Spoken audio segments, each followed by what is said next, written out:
Well, it's been a little bit, but Eagles football is back in some facet anyway. Training camp is here, preseason is approaching, which means it'll be week one before we know it, which means it's time to fire up the EPA podcast right here on Bleeding Green Nation's feed for BGN Radio. What's going on, guys? Happy to be back here. I'm one of your hosts, Victor Williams. Be sure to follow me on all social media platforms over at the Philly Pod. Considering the check, Shane, Elon's cutting that check. I might have to get a piece of that ad revenue. I've been thinking about it. I know um, we've been trying to stick to the movement of we're not giving into Elon and his movement over here on Twitter or X or whatever it is now. But I don't know if you've seen some of these payouts Elon's fanboys are getting, man. I might have to.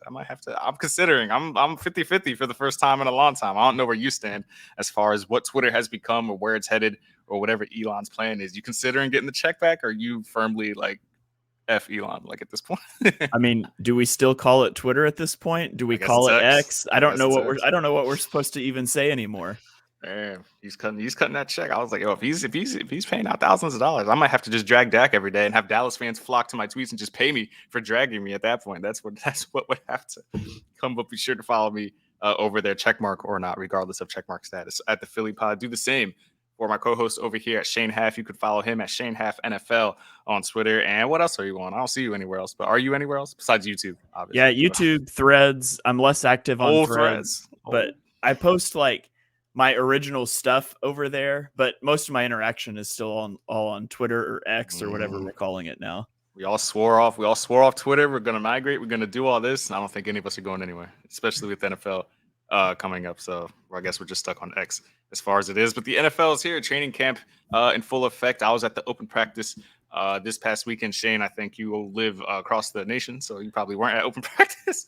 But yeah. Fun stuff to dive into. We've all gathered notes, and we pretty much know what's going on in training camp to this point. But I guess the first thing we should make of note here, we throughout the summer, Shane, we were saying we would be shocked. I think it was widely speculated to that point that they have to bring in another body at linebacker. I've said it on my pod. I'm sure you've said it on yours, and we've said it on this feed as well. They have to get another body in here. Nicholas Moreau, albeit he's a veteran and he played well for Chicago last year, no guaranteed money in his deal, so the Eagles weren't necessarily tied to him if he underwhelmed in training camp, and that seems to be the case. And you have Nakobe Dean tweaking his ankle in practice as well. Bodies are getting low. They were already low to begin with. They are parted ways with Davion Taylor. You probably don't want to watch a lot of Christian Ellis and whoever else is going to be back there, even though he is making his way into first team reps, and we will give our thoughts in regards to that.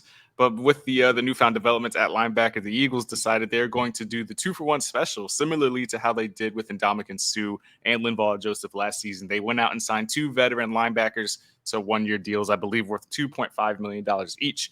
Myles Jack as well as Zach Cunningham, 2 guys I figured the Eagles would take a look at, along with a couple others, Deion Jones out there, some other names out there. But Myles Jack and Zach Cunningham were arguably the top options left available at this juncture of the offseason. Very hard to find talent at this point in August, but Howie's going to take a chance. And Zach Cunningham had a good season about a few years ago, led the league in solo tackles.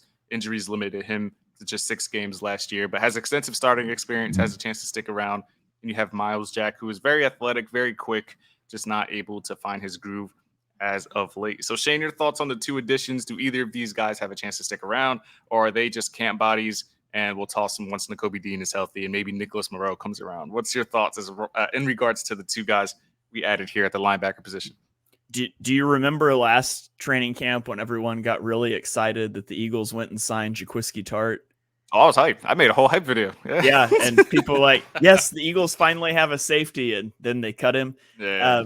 I think this is about that level of a move. Now, obviously, the Eagles are so bad at linebacker that I don't think both these guys are going to get cut or anything. I think definitely one of them will stick around on the roster, maybe both, just because of how weak and how thin the Eagles are at the position. But I don't think either of these guys are impact players. I mean, if they were impact players, they wouldn't be vets on the free agent market in early August. So, I mean, you kind of touched on it. Myles Jack was coming out of college. He was kind of a sensation, played running back and linebacker for UCLA. A lot of people thought he'd go in the first round, and he fell into the early second round. And he's just never quite panned out. Like, he's still really athletic, but he's not that good in coverage. He's really not that good as a run defender. So that speed doesn't really get you anything if you're not good in those other facets. And I'm a little more interested in Zach Cunningham just because he's a little bigger. And we've talked about before, Nicholas Morrow is small. Nakobe Dean is small. Zach Cunningham is a little more of like a prototypical linebacker size. And, as much as Eagles fans loved TJ Edwards last year for racking up tackles and making no splash plays, Zach Cunningham might be your guy because he can rack up a lot of tackles and he won't make splash plays. So maybe he slightly raises the floor of what your linebacker room could be, but it's still a huge concern in my opinion for this team. It's one of the ways this season can go sideways is if the linebackers are as bad as I fear they could be, especially if Nakobe Dean doesn't. I mean, Nakobe Dean has 34 regular season snaps, and people are looking at him to be like some great player, and maybe he will be, but we don't often see rookie linebackers have that sort of an impact, and he's essentially a rookie this year. So if he doesn't play at an exceptional level, or if he gets banged up, which he might be prone to, we've already seen the ankle injury here in camp, it could be a rough season for Eagles linebackers. Yeah, fans have no option but to latch on to Nakobe Dean. They're just hoping he comes through as we see the Georgia guy that he was en route to those national championships. People ask me on Twitter, can either of these guys cover as far as Cunningham and Myles Jack is concerned? My confident answer is no. When it comes to last season with the Steelers, Myles Jack allowed a 107.4 passer rating when targeted. Zach Cunningham, in the games he did play on last year, allowed a 96.2 passer rating when targeted. The year prior, he allowed 112.2 passer rating when targeted. That is the highest of his career. So these guys are not the greatest in pass coverage, which is why they're having Nolan Smith and other guys try and cover passes in training camp. We'll talk about that in a little bit. I do think Zach Cunningham has a better chance of sticking on the roster just because of the starting experience. Like you said, he's bigger. He's more of the prototypical NFL linebacker. I think he complements Nakobe Dean a little better. Myles Jack and Dean in there would just be two like small, speedy guys that probably wouldn't be able to. If you're not going to beat him on the edge, then it's going to be difficult to use Myles Jack. He's better as like a speed guy. He's better as a downhill rusher, maybe a blitzer. But I think Zach Cunningham is more of that. Get your nose in the middle of the run game, try and stuff the run. But I'm not expecting a whole lot in regards to pass coverage. As far as training camp updates, Myles Jack is currently appearing with the third team. Zach Cunningham is getting second team reps. So it looks like they already think a bit higher of Zach Cunningham as it shakes out so far on the depth chart in practice. Other training camp stuff or other position battles, rather, the other position that we're kind of, I don't know if worried is the word, but keeping an eye on is the safety position, because those are the two positions where you lost both starters. You lost TJ Edwards, Kaiser White. As far as the linebackers, they both left in free agency, and you lose Marcus Epps and CJ Gardner-Johnson in free agency as well. So both of those positions are going to see new starters in 2023. As far as it looks right now, it looks like Reed Blankenship has one of those spots locked in. He played very well down the stretch as an undrafted rookie last season, and I think he's gotten every single first-team rep in training camp thus far. So the Eagles pretty much are saying, you're the starter, it's your job to lose.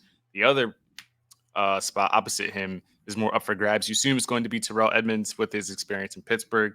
Kayvon Wallace has also gotten first-team reps in there. Sidney Brown has gotten a few to this point. So, Shane, if it was up to you, you probably would just roll the dice and you're like, any one of those three aren't really all that confident in playing aside from Reed Blankenship. How do you feel about the safety position as a whole? And if it was up to you, who is going to be the starter opposite Reed Blankenship on opening week?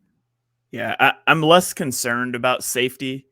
This scheme doesn't ask nearly as much of your safeties. Not that it asks a ton of linebackers either, but when you're playing with the split field structures that the Eagles used last year and they're expected to use under Desai, it's not that safety is not important. It's just that it's easier to play. And so I feel fine about Reed Blankenship.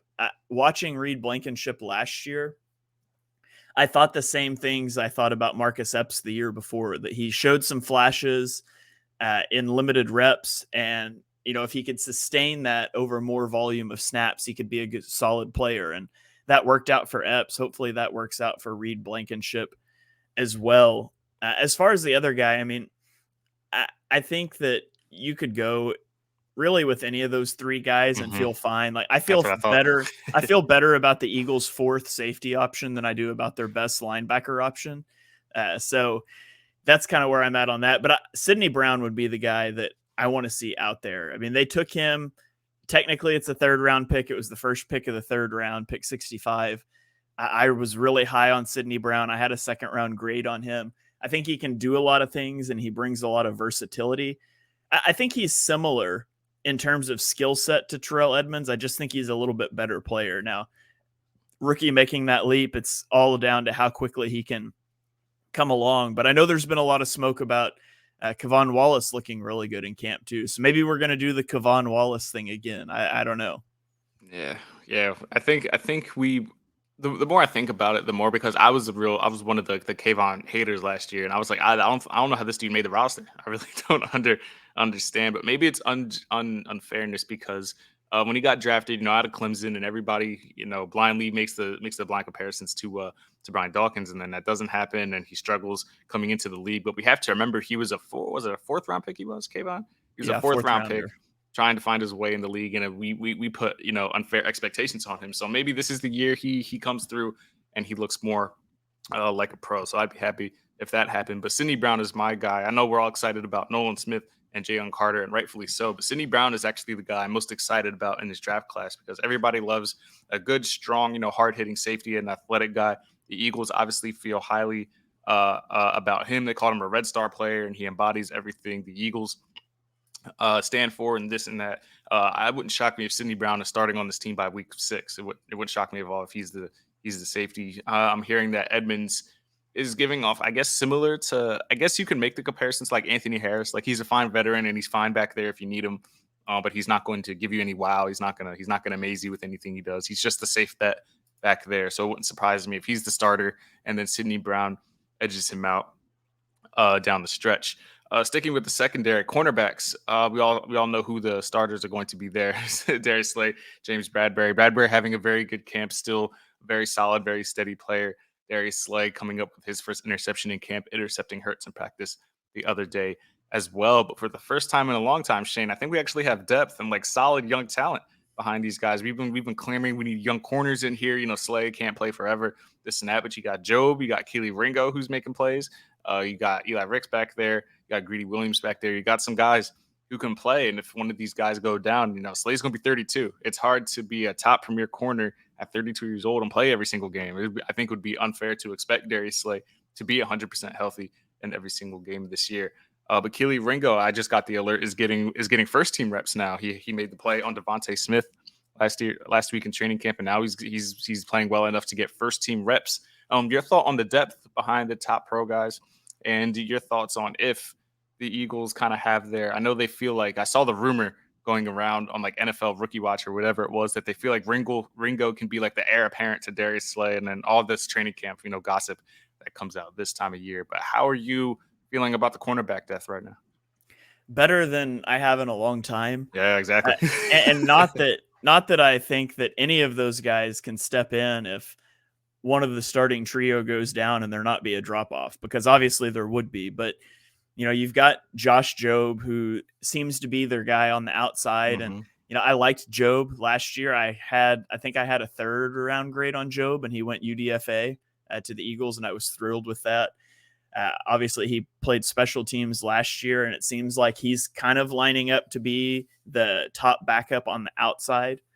They have Zach McPherson, a guy that we haven't talked about a lot, but they seem to be kind of positioning to be the backup slot corner, which is very important because as old as Darius Slay and James Bradbury are, I'm more concerned about the durability of Avonte Maddox.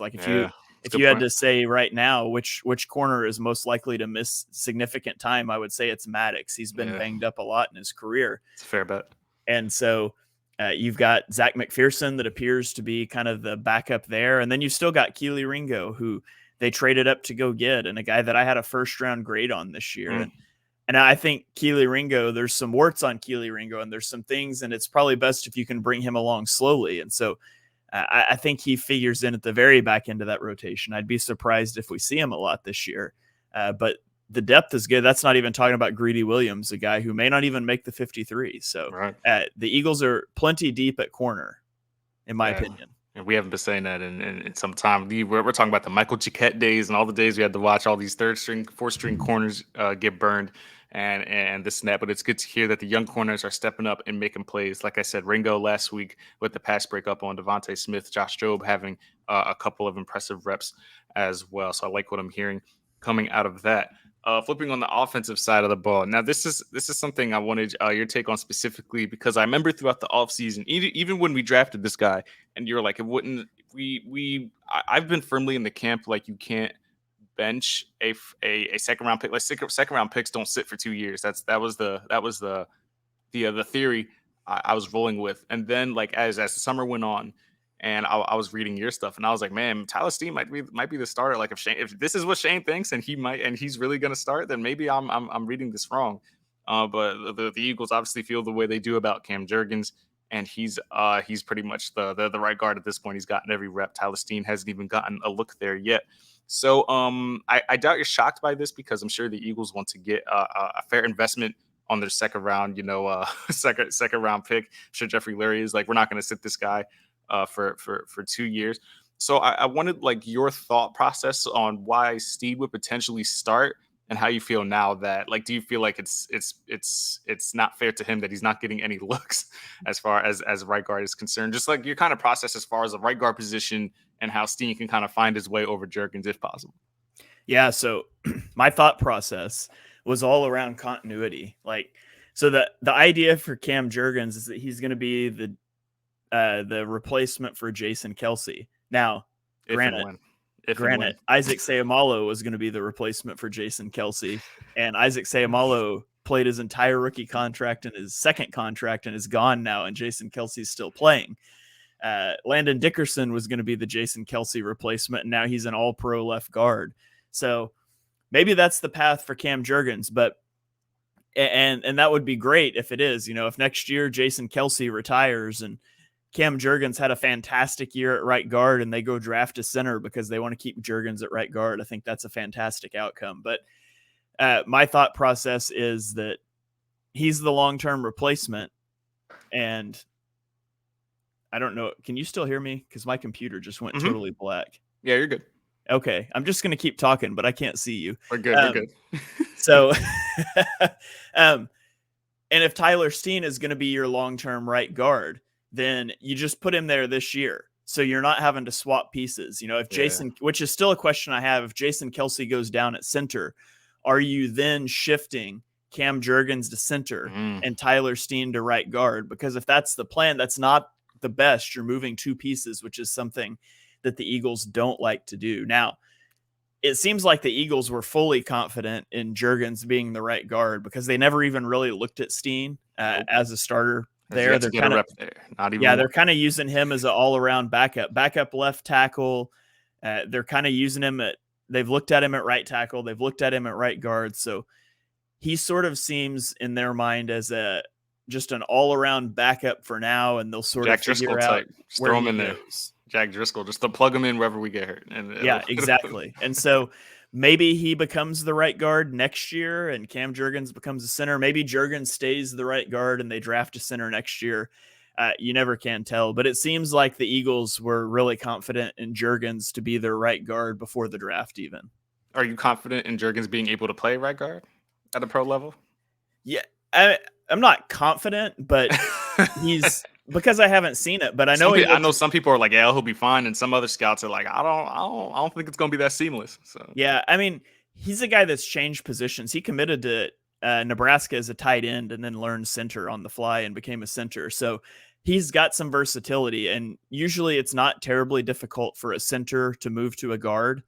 Usually that's a pretty easy transition. So it's a little different. He's going to be playing between Jason Kelce and Lane Johnson, though, so two Hall of Famers. And so that makes it easy. It's an easy on-ramp for him at right guard, because Lane Johnson can handle anyone on an island. And so and Landon Dickerson is a phenomenal offensive guard. And so that's going to free Jason Kelce up to slide over to help Cam Jurgens a lot. So I'm not saying he's going to be like Landon Dickerson level of good right away, but I don't think he's going to be like a negative to the offensive line. I think it's going to be just fine. On the Eagles, when they play the first preseason game against Baltimore, do you anticipate Cam Jurgens playing right guard for like the first like 2 series and then shifting to center when the second team comes in? Well, I doubt we'll see much of the first team, but is he gonna play 2 series at right guard and then like the rest of the first half at center? Like, what's that? Is he still the backup center? Like, if Kelsey gets hurt, I guess that was your point. Like, if Kelsey gets hurt, do they throw in Jurgens? Like, I haven't seen the how the depth chart is currently, but it was like, is Jurgens like the backup center, the starting right guard and the backup center? Is that how it is? I think they wanted like Brett Toth to be the backup center, and God. he couldn't snap the ball, and so now I'm blanking on the name. They just acquired an interior offensive lineman that's going to be their backup center now. Was it Josh Andrews or somebody? Yeah, Josh Andrews. So, I don't know. I think that'll give us some indication. Like, if Cam Jurgens is playing center in the second quarter of that game, maybe he is the backup at center. But I think ideally they don't want to have to do that. So ideally, Josh Andrews is the backup center, I would think. That messes up. Like you mentioned, continuity. Like that messes up a lot. Like if that's too much moving around and shifting around and all that. So interesting to see what's going to happen as far as right guard and center is concerned. Like that's all pray Kelsey just stays healthy. He hasn't had a ton of health concerns. I know he kind of tweaked a couple things last year and played through it. So let's hope he stays upright so we don't have to worry about who's playing what, who's getting plugged in where, who's false starting at the most inopportune time. Maybe they just don't have a backup center since Jason Kelsey's played like 300. I think it's just depth chart is Jason Kelsey, and then there's no names behind him. It's just blank. It's just, they don't need Kelsey, one. and that's it. And then if he gets hurt, the season's over anyway. We don't care. So that's where it's at. Running back is interesting because you have Penny, you have Swift, you have Boston Scott, you have Kenneth Gainwell, and you have Trey Sermon, who's probably destined for the practice squad if somebody gets hurt. Rashad Penny got the first carry of camp, and DeAndre Swift is being used as kind of like the Swiss Army knife. I hate to say like Christian McCaffrey type, but that looks like what the plan is to shift him around, have him in motion, line him up outside, line him up in the slot, have him come out of the backfield, this and that. I am curious on from your perspective, like say you were Brian Johnson, right? First year offensive coordinator, probably calling plays. And you have DeAndre Swift. You have this new piece added to A.J. Brown, Devontae Goddard, and Jalen Hurts. How is DeAndre Swift best utilized in this offense, and how would you divide up the carries? I mean, I guess you would just go whoever's healthiest, but how would you divide up? I'm not even gonna say carries, the touches between these backs. How are these guys going to be best utilized? Because in my mind, you don't want to be predictable. You don't. Oh, Penny's in there, they're gonna run. Oh, Swift is in there, they're gonna pass. You don't want to be that kind of offense. How would you kind of? Speaking of Josh Andrews, he just I just got an alert that he just replaced Brett Toth as the second team center. So there you go. There you go. But how would you kind of like how would you curate this offense around all these running backs? Because you, like I say, don't want to be predictable. You have Gainwell who can catch passes. You have Swift, you can catch passes. You don't want defenses to look at certain downs and look at certain players and know what's coming. So how do you think these guys are going to be deployed as the season goes on? Yeah, I mean, it might get easy as the season goes on because DeAndre Swift and Rashad Penny are remarkably injury prone. More so Penny than Swift, but Swift has been banged up. I still think Penny is the best running back on this team. I would use him very sparingly. Like, just have the guy be healthy in January. I mean, give him 5, 6, 7. Give him 5 or 6 carries a game. Like, don't put him out there a lot, but I think DeAndre Swift is probably kind of your lead back. And Kenny Gainwell is kind of your tempo 2-minute drill sort of guy. I mean, they can both catch passes. They're both decent runners. And then I think Penny is probably a little more of like your downhill short, not that the Eagles need a short distance running back when they have Jalen Hurts, but it's kind of that power running back sort of thing. So if I was splitting up like their snap counts, I'm probably playing Swift like 55% and playing Gainwell like 30%. And then I'm not doing math on the fly very well. What's that leave? Like 15%? Yeah, we got 15 left. Okay, I'm gonna give Penny like 20%. So take 5% away from Gainwell there. So like 55, 25, 20. And Boston Scott gets all the snaps in the Giants game, right? Yes, and Boston Scott, 100% of the snaps, 2 games a year. 2 games a year. And then Trey Sermon, if you could find your way. Sirianni really isn't shying away from, like, we like Trey Sermon. Like, he's going to, like, Sirianni's going to find a way to hold on to him. He said that signing 2 linebackers didn't say anything about their current linebacker room, and went on to talk about how much they like each guy and talked about him. So I wouldn't put too much stock into that. He also said that he loved the wide receiver room right before trading for AJ Brown. So that's also what happened. He loves Zach Pascal as his WR too. It was also on the record, literally right before trading for AJ Brown. But you're the coach. You gotta say these kind of things. But yeah, running back is certainly intriguing. I saw something going around. The rumors, obviously, it's rumor central and on Eagles Twitter. But I think I saw CBS, and I'm sure somebody could have just wrote it for a headline or whatever. But I saw Eagles as the quote unquote most likely destination for Josh Jacobs. And in my mind, I was like, we have like 89 backs right now, and I don't know where Josh Jacobs fits into this. And I go on to read it. Of course, I'm the sucker that goes on to read it. And they say like Swift and Penny's injury prone, and Josh Jacobs gives you a 3-down back. And I'm like, a 3-down back? You're not even going to use these other backs if Josh Jacobs is a 3-down back. And I don't even know, is Josh Jacobs holding out? Is that what's happening? He's not even at camp, is he? He hasn't signed the Raiders franchise tag Josh Jacobs, and he has not currently signed the franchise tag. So it's either new deal or I'm not showing up. If he signs the franchise tag and then doesn't show up, he gets fined. But technically, he's not losing money right now because he's technically not under contract. So they passed the extension deadline and all that, right? Obviously. So basically, and he can't be traded until he's signed the tag. So like if they decided to trade him, they would have to communicate that to him, and then he would sign the tag and get traded. Sign the tag and be like, just kidding, we're not trading. I think you can make that contingent on signing it. But yeah. Speaking of which, this running back, it's getting to a point where it's getting ridiculous. Like Saquon is that entire Giants offense, and all these things. Like Austin Eckler is like the 3rd most productive back in the league, and his contract is ridiculous. But you know who wasn't invited to that Zoom meeting? Miles Sanders, who was who got his money in the offseason. He got the biggest deal amongst running backs in the offseason, which is crazy to think about. Where do you like think this is me thinking this on the fly now, since we're on the topic of running backs, but like, what is your take on just like the position as a whole? Like, is this where we're at, where running backs just don't matter? Like, I think they matter. I think they legit matter to the offense, and I think they should be paid. So I don't think you break the bank for a running back. I don't think you give them $20 million a year. But like, if you're not offering guys like Saquon Barkley, like what was his offer? Like 12, 13, 14 a year. I think he's worth that. What is the problem? You pay Daniel Jones and all of this. And I don't understand the reluctancy in paying a guy who's literally 60% to 70% of your offense, and you don't want to pay the money. Are owners getting that cheap to the point, or to Howie Roseman set the precedent of we're not going to pay running backs? We're going to bring in a room of a bunch of guys on prove-it deals, and then once they prove it, we're not going to pay them. They're going to go elsewhere, and we're going to do the cycle all over again. Where is the running back position even headed at this point? As we head to 2024, like 3-4 years from now, what is the running back position going to be? I think teams have overcorrected on the running back thing. Good way to put it. You should the contract that the Cowboys gave Ezekiel Elliott a few years ago, for example, that was a bad deal. You shouldn't have paid him that. He had so many carries already. Like, that wasn't a good investment. And you see that with Tony Pollard starting to outpace him while he's making a ton of money and things. The problem, it's not that the running game doesn't matter, because the running game matters, and we're gathering more and more data and analytics on that every year. And as teams start to go to more split field looks, light boxes, the running game becomes very, very important.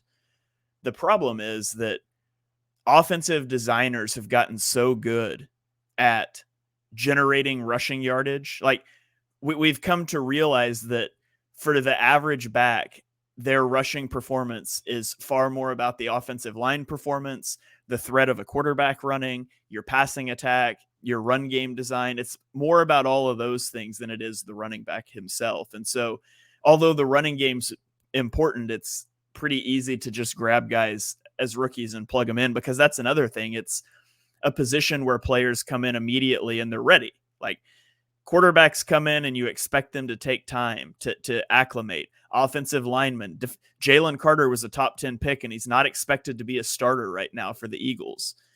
It takes time for a lot of these positions. If you draft a running back, you expect to plug him in and him be your bell cow. And so teams know this. And so it incentivizes them to draft these guys burn them up on 4-year rookie deals, and then not pay them because the fall off is coming and they know they can just plug somebody else in. So I don't know what the solution is. I know there's certain instances where teams are taking it too far. Like you look at the Colts, for example. Yeah, that's just ridiculous. Yeah. The Colts have Jonathan Taylor, who was literally an MVP candidate 2 years ago, was injured last year. He has been your offense. And you just drafted a rookie quarterback. Like you have the greatest economic advantage in pro sports, a quarterback on a rookie contract. And you're in a fight with the Colts don't have a top 50 wide receiver in the NFL. Nope. But they've got a top 3 running back in Jonathan Taylor. And they could pay Jonathan Taylor. They could give him 4 years, $50 million. Yep. That'd make him like the second highest paid running back in the NFL in terms of average annual value. And they'd be fine. And they would be fine because they've got the quarterback on the rookie deal, and Taylor comes off the books before you have to extend that quarterback. Like that's the type of things they should be doing. That they what are they anticipating? Is my thing. Like, well, we don't want to pay him because why? Like, what is the reason? Yeah, and sure, they're not going to go compete for a Super Bowl this year, but it's about developing your quarterback, and they could do that. They can afford to do that. They should do that, but they're not. And now Jonathan Taylor wants to trade. Like those are instances where you should do it. I don't think every running back should get paid. Like as a fan of a team, I don't want my team paying running backs. But if I was a fan of the Colts, I would be pretty upset that they're not paying Jonathan Taylor. Yeah, and if I was a fan of the Giants, I'd be upset about Daniel Jones getting paid before Saquon. I'd be upset about that. Like I just like, and I get Daniel Jones, like, quarterback and figure it out. But I just don't like Jonathan Taylor's is utterly ridiculous. There's 5 to 7 backs that deserve the money that's being asked for, and Saquon and Jonathan Taylor are 2 of those guys. Now I understand like Austin Eckler and his situation, and he's getting up there in age, and you probably don't want to invest all that stuff into it. But teams like the Colts, yes, when you have Shane Steichen, who you saw what he just did with Jalen Hurts, and you expect him to replicate that with Anthony Richardson, and now you don't have a running back. Like, who's the backup over there? Naheem Hines is gone. Who's over there? I don't even know who the backup is. And they just signed. I think they just signed like Kenyon Drake or something. So they're just like, oh man. And the fact that they're signing these guys in Jonathan Taylor's face, like, yeah, we don't plan to pay you, but we'll gladly hand some money over to Kenyon Drake to come and take balls from Anthony Richardson next season. All of it is wild, just wild. Let's play a game. Let's read the Colts depth chart, and you tell me if you've ever heard of these guys. So here's the running backs behind Jonathan Taylor. We got Zach Moss, okay, Evan Hull, Jake Funk, Deion Jackson, Xavier Scott, and Kenyon Drake. Yeah, well, at least Zach Moss, that was in the Naheem Hines like swap, so at least like I know he can run in the NFL, so I guess we'll go with that. And the wide receivers behind Michael Pittman are who? Yeah, not good. Not very good. Speaking of guys who probably won't be on an NFL roster, did you see the Carson Wentz trifecta? The trifecta post. Does he end up on a team? Does he I don't even know what teams. The Lions just signed Bridgewater. That was the last like good quarterback on the market as far as QB needy teams go. I don't think anybody is needy enough to take a flyer on Carson Wentz at this juncture after what he's shown in the NFL and all this and that. He might just have to, well, not hope for an injury, but he might just have to wait if somebody gets hurt and panics, and hopefully Carson Wentz is good again. We'll take a flyer on you in week 7. But I don't think, I used to ask people all the time who gets signed first between Zeke and Carson Wentz. I think Zeke either finds his way back to the Cowboys or the Patriots or whatever the situation is before any team considers signing Carson Wentz. Yeah, I think, like, let's be honest. He would be like the second best backup quarterback in the NFL, probably behind Jacoby Brissett. Oh, not Mariota. I'll tell you that. You got like Gardner Minshew too, but he would be a top backup. The problem is like there's so much baggage, and there's been issues everywhere he's gone, and so I don't think any team makes that move unless like their starter gets hurt, and all of a sudden you're in a panic, like you said. Yeah, I think that's the one way to look about it. Since we're talking about quarterbacks, we'll wrap up on this. I'm sure you've seen the updates, and I saw him at practice. And man, if Marcus Mariota has to play a couple games for us, I know Minshew was 0-2, but at least he like gave us a chance. At least in the Dallas game, the Saints game was whatever. I don't know if Marcus Mariota even gives you a chance. Like he's an 8-year vet. He's probably a guy who's not all that thrilled to be in practice. Maybe he plays better in games, but the practice. If it wasn't a QB draw, he wasn't doing, like, he looks good running the ball. He's a way better runner than passer. But if it's not a QB draw, he wasn't moving the ball very well. And from everything we've heard and seen from training camp, he's throwing picks left and right. And then you got Ian Book and Tanner McKee. And Ian Book looked horrendous in practice. Tanner McKee looked like he belonged. He's kind of your pro-style quarterback, which is why the Eagles drafted him. They probably intend to develop him, flip him for a pick down the road, whatever the situation is. Confidence level with Marcus Mariota to actually here. Well, let's do this. How confident are you that Jalen Hurts will stay healthy for the entire season? And if he does miss time, how many games can Marcus Mariota win for us? I guess you have to see the matchups, but are you confident that he can win a game in the NFL for us? Yeah, I mean, I think it's more likely Jalen Hurts misses a game than he plays the whole season. Yeah. And I'm not talking like resting week 18. Yeah. Just his play style. At some point, he's probably going to get banged up and miss a game. Mm-hmm. And what you need in that situation is you need a backup that doesn't make you have to change the offense, which Marcus Mariota doesn't. Yep. And B, is just going to give you a chance. And I think Marcus Mariota will be fine for that. Like, I mean, I know he hasn't looked good. We'll just say the Eagles' second team defensive line and secondary is much better than the Eagles' second team offensive line and pass catchers. So that factors in. I mean, that's not all of it, but when you have the offensive line and the running game the Eagles have, and if you're a dual threat quarterback, surely you can limp along to 17 points and hope your defense can have a good game. So, if Jalen Hurts misses 3 games and Marcus Mariota can go win one of those 3 for you, that's kind of, if you can go 1-2 or 2-1, that's ideal. So I don't think your season's over if Jalen Hurts misses like extended time, but in a short stint, I think Mariota can go 500 maybe with this roster. Yeah, we always talk about how Sirianni said we didn't pay Jalen Hurts more to do less. I thought that we would be. I was under the impression that Jeffrey Lurie was like, this guy's worth $250 million. Let's not run him 12 times a game. I don't know if they were just trying to put on a show for the fans or whatever, but Hurts ran a good amount in that practice. And it wasn't scrambles either. A lot of them were designed runs, and I was like, man, they're gonna really run him. But you have to. I mean, you have to use the weapon, and he set I think he tied the single season record, conjoined with postseason as far as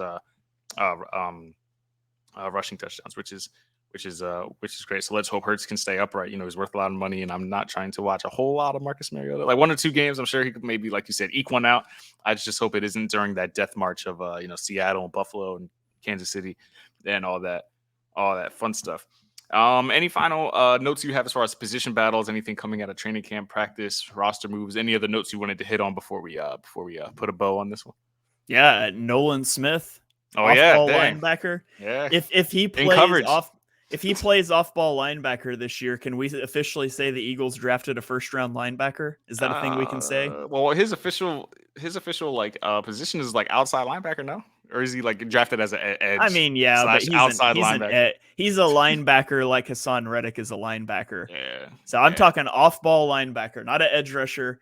I do think it's funny that the Eagles are like, we will not draft linebackers, but we will draft an edge rusher and then move him to linebacker because he's fast, and we have too many edge rushers and no linebackers. So that was a little funny. Hey, I'm all for it. You might as well try it out. Throw it out there and see if it sticks. It doesn't have to be his long-term thing, but edge rusher is really crowded this year, and linebacker stinks. And so if he's athletic enough and he's smart and he can diagnose it and make a few plays, put the guy out there. It doesn't have to be his long-term position, but I would love to see Nolan Smith on the field this year. Hey, Hassan Reddick broke up a couple passes last year, and I only know that because I'm putting together a video of all of Reddick's sacks and pressures and stuff. And I came across, I forget who the game was against, but he broke up a couple of passes at the goal line. I was like, all right, well, he can drop back a little bit. You don't want to do it all the time. But I remember people giving Gannon a lot of flack for dropping him in coverage. And if Nolan Smith is in coverage, I mean, he did it. There's a clip out there somewhere of Nakobe Dean blitzing and Nolan Smith intercepting a pass in college. So he has experience doing it. Let's just hope that we don't have to do it by necessity. Edge rusher is pretty stacked. It's Hassan, Brandon Graham, Josh Sweat, Derek Barnett, if you want to count him, Nolan Smith, and I guess you got Taron Jackson and the other guys. You had Patrick Johnson, who just got hurt, and some of those guys. Is there a chance Derek Barnett could get traded, do you think? Traded? He's my one trade candidate. It's either him. I had Quez, but Quez is having a good camp, so he's probably off that now. But I don't think he gets traded. I think he could get I think he could be a cap casualty. Like, I think he could be gone, but I don't think he gets traded. They already lowered his max value. They redid his whole contract to lower his max value. So they're already insinuating, foreshadowing. Yeah. Perhaps. But appreciate you guys for tuning into this episode of the EPA podcast brought to you by Bleeding Green Nation. Feels good to get back up here as Eagles football is back and the regular season is just around the corner. We're eager to see who plays in preseason, and if it's anything of substance, of course, we'll come and talk about the third stringers, the fourth stringers, who's fighting for a roster spot, who has a chance to be a factor on this team in the upcoming season. Maybe somebody will fight for a role, and Christian Ellis is probably the one guy who's gonna fight his way into a very limited linebacker rotation. Follow me on all social media platforms over at the Philly Pod. Shane, where can the people find you and all your content? Are you still active on YouTube? Did you take a break? What's going on over there? Yeah, podcasts have been going to YouTube, but I haven't had any of like my all 22 stuff throughout the summer just because there's no games. But you're gonna break down, yeah. Hall of Fame game? No. all 22 will be coming back probably with the regular season. I'm probably not doing all 22 stuff for the preseason. I might if there's something interesting that catches my eye. But yeah, you can follow me on Twitter, YouTube, Threads at Shane Haff NFL. I'll have weekly all 22 content. X now. Yeah, whatever. I'll have weekly all 22 content coming out on YouTube, and I believe it's actually going to go to the BGN YouTube as well this season, so you can catch it there. But subscriptions on YouTube are always appreciated. X, make sure you go like, subscribe, all that stuff, so you never miss a video of Shane's Breed Blankenship just intercepted Hurts in practice, so it's over. Time to hang it up. Cancel the season. Time to hang it up. Hurts is not taking care of the ball anymore. It's over. Ray Blankenship pretty much just solidified that job with the he threw it to Quez. You're telling me you're not going to all 22 break down Marcus Mariota's touchdown pass to Alameda Zaccheaus in preseason? You're not going to? No, probably not. We'll catch you guys next week to talk about the preseason game. Hopefully something exciting happens or a big splash play, maybe something on defense or maybe another signing. Who knows what happens? We'll be back next week to talk about it. Thank you guys for checking it out. Be sure to stay subscribed right here to Bleeding Green Nation on BGN Radio, and don't miss any of the shows. They got NFC East mixtape and all that fun stuff going on, so stay on tap for all of that. We'll catch you guys next week. Peace out from the guys here at the EPA Podcast. Go Birds.